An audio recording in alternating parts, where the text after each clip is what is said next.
Instead of having to edit searches every time you run them to specify new dates or date ranges, it is possible to configure your search so that you're prompted for date information at the point of running the search.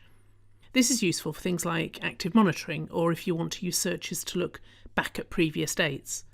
You might use it for regular searches on monthly antibiotic or opioid prescribing, for example. To demonstrate this, I'll create a simple feature to search for patients who have consultations in a particular month. When adding a date criterion, select the Set as Parameter option. You'll then be able to name the parameter. So naming the parameter makes it easy to reuse it later on in other searches. So choose a name that will inform you when the parameter is prompted for, and you'll see later how important the name is. I'll name this month of. You can use the same date criteria more than once in a single search. If you do, and set each date using the same parameter, you'll only be prompted for it once when running the search. Or you could include multiple set parameter dates in the same search, in which case you'll be prompted for each one when you run the search. You can also make the parameter a global parameter, which makes it available to be used in other searches by other people in the future. Global parameters can be used by all other users. Notice here how parameters are represented slightly differently in the feature builder and the search rule summary. When we select Save and Run, because the dates in the search are set as a parameter, we're immediately prompted with the Run Parameters dialog box, which lists any parameters in this search on the left. You can create a search with more than one date set as parameter.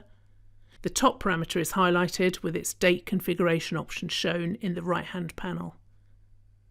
You see now why it's important to name your parameter well when you set it up.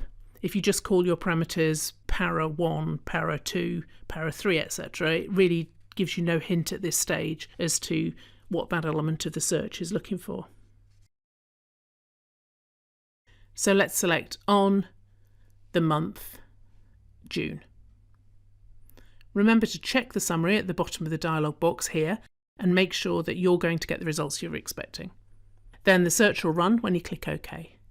So from now on, whenever in the future you run this search, you'll be prompted for the search parameters in the way that we've just been. Before we leave it, let's take a look at how you can use global parameters that are used on other searches. So when you're at the stage where you're naming your parameter, instead of adding a name here, which creates a brand new parameter, you can just select the browse box here. You'll be presented with a display of all the searches on the system, and you can browse through those and find an existing global parameter.